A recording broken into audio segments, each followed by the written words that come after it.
The elevator was glass and soundless, a moving cage of light and reflection. I stood still, watching the city shrink below. 47 floors between me and the street. Then the doors slid open. 2 men stepped in. One was young, polite, all sharp edges and ambition. The other made the air colder. Ethan Rowe. He wore a navy suit, perfect tie, calculated smile. The scent of his cologne filled the space. My pulse stumbled, but my face didn't move. He looked past me, as if I were no one. It was his favorite trick. Erase me without a word. The young man greeted me. "Good morning, Miss Quinn. This is Mr. Rowe from Titan Capital." My mouth shaped the words automatically. "Welcome to Helios Data Systems." Ethan smiled like he'd earned the line. The elevator began to rise again. Numbers glowed above the door. 20, 25, 30. The silence stretched thin. He admired the skyline, pretending wonder. "Impressive building," he said. The voice was unchanged. The same tone that used to fill our kitchen. The same tone that told my mother what to think. My fingers tightened on my tablet. I focused on the data scrolling across the screen. Numbers were safe. Numbers didn't manipulate. A flicker of movement reflected in the glass. Ethan glanced at me. Not curiosity. Assessment. Like an auditor reviewing an old asset. I kept breathing, steady and shallow. He would not see a reaction. Not one word. The elevator stopped at the 47th floor. The doors opened too slowly. A breeze of cold office air brushed my face. I stepped forward. He stayed behind, with the visitor badge shining against his chest. "See you in the meeting," he said softly. The words were nothing, yet they echoed like a threat. Outside, the hallway hummed with fluorescent calm. I walked to my office, every step deliberate. My hands didn't shake until I closed the glass door. The reflection in the window looked like someone else. Professional, controlled, unbreakable. Inside, my heartbeat was a storm. He was supposed to belong to another world. He wasn't supposed to find mine. But now he was here, smiling in the boardroom of my sanctuary. The rules had changed. There were no family ties left to cut. Only systems to defend. Only data to weaponize. The past had entered through the front door. And I would meet it with the same precision I used on risk reports. No emotion. No hesitation. Just evidence. If he wanted a war, I would fight it in numbers. And I would win it in silence. The message arrived just after midnight. Anonymous, untraceable. 2 words glowed on the encrypted screen. Check charitable ledger. I stared at it for a full minute. Someone inside the system wanted me to see something. I didn't ask who. Questions could wait. Truth couldn't. I opened the Helios database, accessing the investor files for Titan Capital. Clean reports, polished language, nothing out of place. Too perfect. Perfection was the most reliable sign of deceit. I started cross-referencing their subsidiary foundations. The name appeared after 20 minutes of search. Willow Grace Foundation. A small nonprofit with a vague mission statement. Health, education, community. The kind of words meant to hide more than they revealed. I ran the foundation's tax filings through my analytic model. Numbers blinked, patterns emerged. Each grant coincided with Helios payments to a new consultant. Rowe Consulting Services. The file froze me for a second. The same surname, the same man. My stepfather had followed me into the corporate bloodstream. I zoomed in on the transaction dates. 3 days apart. Every quarter. Same amounts. Different justifications. Philanthropy on one side. Risk consulting on the other. It was a perfect laundering loop, disguised as goodwill. The money went out pure and came back clean. My throat felt tight, but my mind was sharp. Emotion could wait. I copied the data string, encrypted it, stored it on a private drive. Then I traced the signatures. The grants from Willow Grace were signed by someone at Titan, an assistant named Evelyn Mallory. Her boss was Marcus Vale, the man who had brought Ethan into our building. A small world made smaller by corruption. I leaned back in my chair, eyes burning from the screen's glow. It wasn't just him. It was a network built on favors, silence, and fear. I wrote a single line in my private log. Pattern detected. Financial anomaly with personal conflict. Then I locked the file with a new key. I couldn't take this to my director. He'd already warned me not to dig. This had to stay below the radar. So I went deeper. Public records, shell companies, donation chains. Each click uncovered another shadow. Each name another alias. By dawn, my wall of data looked like a crime scene without bodies. At the center, Ethan's name glowed faintly, tied to every line. I shut my laptop, the city light bleeding through the blinds. Outside, Brighton was waking up. Inside, I'd mapped a conspiracy no one else could see. He thought he could invade my world and stay invisible. He forgot what I do for a living. I don't argue. I analyze. And numbers never lie. The meeting was set for 3 o'clock. Frost room. A glass cube suspended 12 floors above the lobby. Cold air, colder faces. Titan Capital arrived early. Marcus Vale led the group. Behind him, Ethan Rowe walked with the confidence of someone who thought he owned the air. He wore that same polished calm, a predator disguised as civility. I entered last, laptop in hand, heartbeat steady. Every step felt measured, rehearsed. Avery, my director, nodded nervously. He wanted compliance, not confrontation. Too late for that. I connected my computer to the wall screen. Numbers filled the glass, neat and undeniable. Today's session, I began, covers the final risk assessment for Titan Capital. My voice sounded distant, surgical. I spoke of controls, transparency, compliance. Words that made executives comfortable. Then I reached the final slide. A small bullet point titled, Unverified Charitable Affiliations. A pause stretched. Marcus smiled politely. Avery shifted in his seat. Ethan stared at me like he was waiting for a mistake. In our analysis, I said, we identified a pattern linking advisory vendors and nonprofit entities. No names. Just data. Standard procedure recommends a forensic review before closing the deal. The sentence dropped into the room like ice water. Silence followed. Avery forced a laugh. Mara tends to over-index on theoretical risks, he said. He wanted to save face, to make me small. That was his mistake. Ethan leaned forward, his tone smooth as glass. She's always been one for drama, he said. The words hit harder than they should have. Not because they hurt. Because they exposed him. He'd broken the boundary. Brought family into business. I didn't look at him. I turned to Marcus instead. Please note for the minutes, I said evenly. A personal remark was made by an external attendee. The keyboard of the assistant clicked once. The moment was sealed.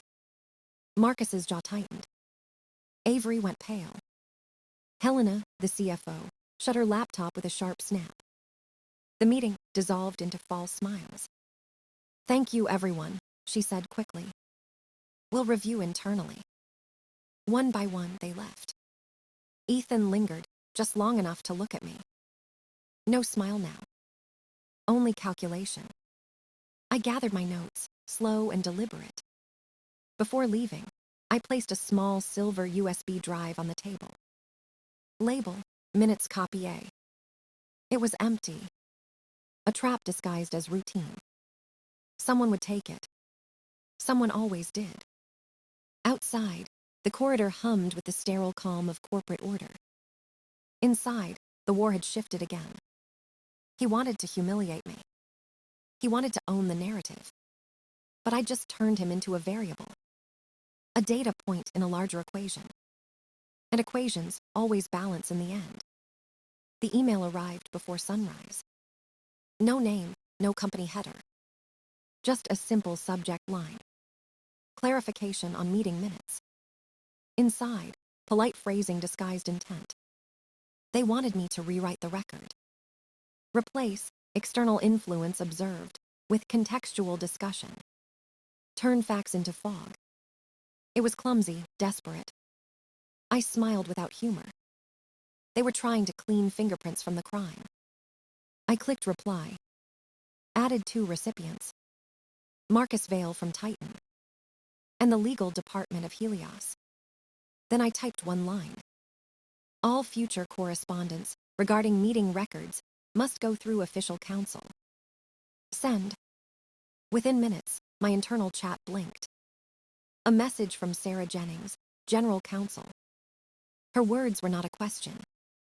My office, now. Her floor smelled like precision and quiet anger. She didn't ask who sent the email. She didn't need to. I placed the documents on her desk. The financial loop. The names. The signature. She studied each page in silence. 5 minutes. No reaction.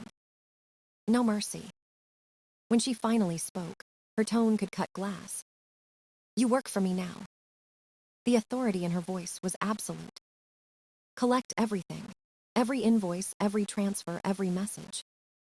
The order was law. I nodded once.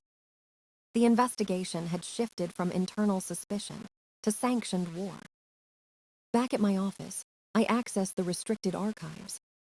The blind spots Helena had hidden were open now.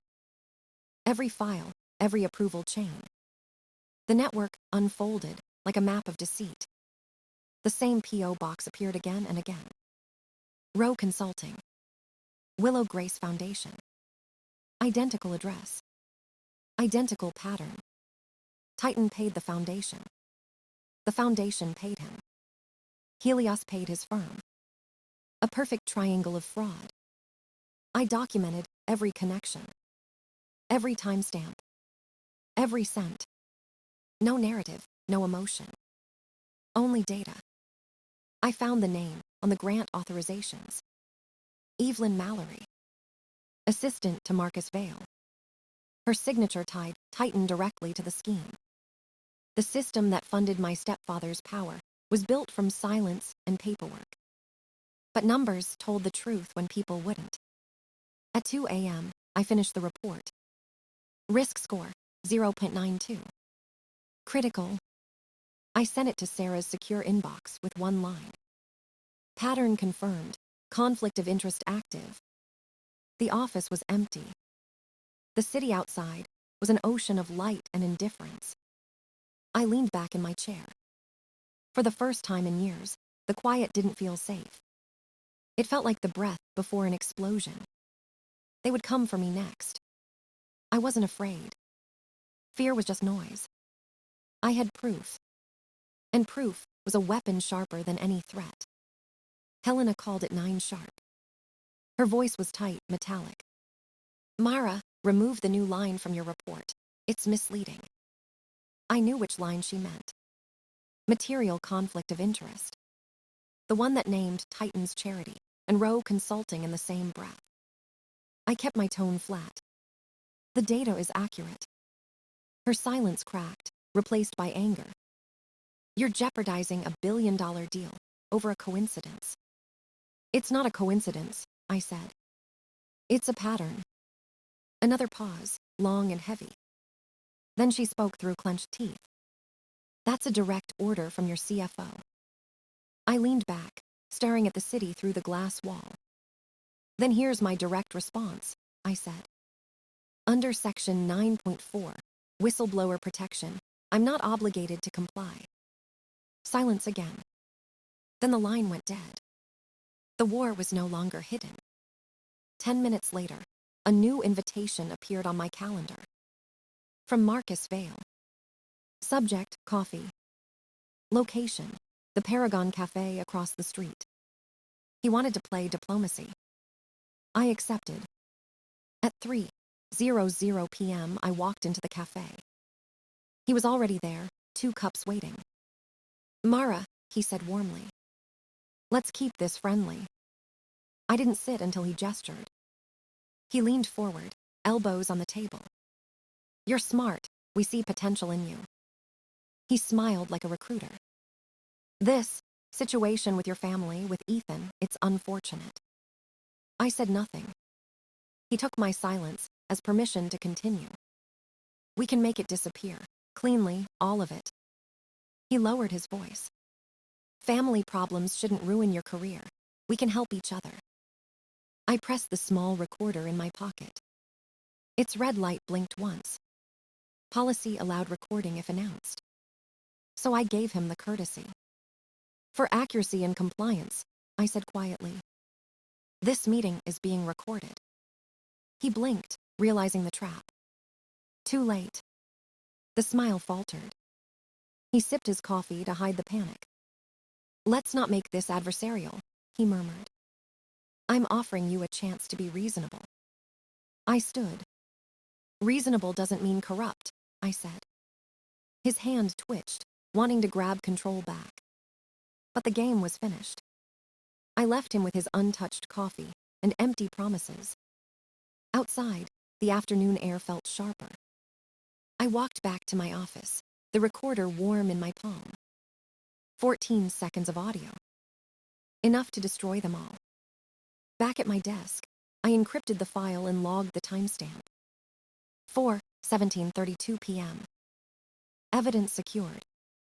There would be no more conversations. No negotiations. Only consequences. I opened a blank memo to the board. Subject: Emergency Risk Session Request. I typed one sentence. Evidence of coordinated fraud and executive misconduct requires immediate review. Send. The clock on my screen blinked 5:00 p.m. The day was done. The war was. The board calendar filled within the hour. An urgent session at 9 the next morning. Invites to the chairman and 3 independents. Helena and Avery included by default. Marcus and Ethan listed as courtesy attendees. The room felt like a legal operating theater. I joined from my glass office, screen ready. Faces appeared one by one in small squares. Arthur Vance, the chairman, looked older on video. Sarah Jenkins was already present and composed. She gave no hint of surprise at my documents. I opened my file and shared the flowchart. Boxes and arrows, showing money moving in a loop. I set the transcript excerpt on the wall. A pixelated disbursement form with a signature. The redacted external email sat beside it. Silence swallowed the grid for a full minute. Then Helena spoke, voice brittle and controlled. "This is an allegation," she said precisely. "It demands verification before any action." I let the data breathe in the quiet. I played the recording next. Marcus's voice filled the virtual room plainly. "Yes, we can make the family problem disappear." 14 seconds of casual corruption. The audio file landed like a stone. Ethan's face flickered and then paled. Marcus's jaw tightened visibly on screen. Arthur leaned forward, fingers steepled, calculating. Sarah's eyes narrowed to a clinical slit of focus. She asked for the receipts and wire trails. I shared the invoice history and matching dates. Roar Consulting's payments aligned with grant disbursements. The P.O. box connection closed the human loop. Evelyn Mallory appeared in the chain as signer. The narrative shifted from rumor to tangible proof. The independent directors asked for legal opinions. They wanted reference to fiduciary and criminal exposure. Sarah summarized the risks in a few sharp lines. Potential fraud, conflict of interest, and coercion. She recommended immediate suspension of implicated parties. A temporary freeze on Titan Capital onboarding followed. The chairman requested an external forensic audit. He wanted a neutral firm to validate the findings. Helena argued for damage control and negotiation. Avery pleaded for a slower approach to avoid panic. Their defenses sounded small against the data. The board voted to grant Sarah full investigatory authority. She would lead the internal probe with outside counsel. Ethan was removed from all vendor access pending review. Marcus was asked to provide full disclosure and stepped back. Helena was placed on administrative leave pending inquiry. Avery's role in limiting due diligence came under scrutiny. The meeting adjourned with formal minutes and directives. Emails and press protocols were drafted by legal. I sat alone for a long minute after the call. Relief tasted thin and metallic, not triumphant. The cost had been high and personal. Messages from my mother appeared in the inbox. I archived them without opening, a clean firewall. The company locked down sensitive accounts and archives. Forensic teams began pulling transaction logs and backups. External auditors confirmed the patterns within days. Regulators were notified according to counsel's plan. Marcus resigned quietly as investigations deepened. Ethan disappeared from his usual circles and paid legal retainer. Helena faced internal review and possible criminal referral. Avery was reassigned, pending further evaluation of actions. The wash-through model unraveled under scrutiny. Titan Capital's board launched its own inquiries. The press smelled a scandal, but the company controlled the narrative. I walked to the window after the final files were encrypted. The city below was thinner somehow, less indifferent. My life had been cleaved into before and after. I had used data to convert family pain into corporate evidence. There was no joy in victory, only the precise satisfaction of truth. The phone remained silent in my pocket. No more calls. The phrase no longer felt like loss. It was a boundary, a law I had written and enforced. I returned to my desk and opened a fresh log entry. Case closed for now. But the work of repair had only begun. The building was quiet again. No alarms. No meetings. Just the low hum of servers and the steady pulse of light. I walked past the glass hallway toward the exit. Each step echoed against the floor like punctuation. Outside, dawn was just beginning to draw its pale line. The city moved as if nothing had happened. But everything had. The truth was written in the code now, permanent and uneditable. Ethan's name sat in the archived reports like a scar. Helios had survived, reshaped, disinfected. Sarah took over the board's internal reform. People whispered about courage, about loyalty. They didn't understand either word. It wasn't bravery that kept me going. It was calculation. It was necessity. I opened my phone one last time. The message from my mother still waited unread. I deleted it without hesitation. No hesitation, no regret. Data doesn't lie. It doesn't beg or forgive.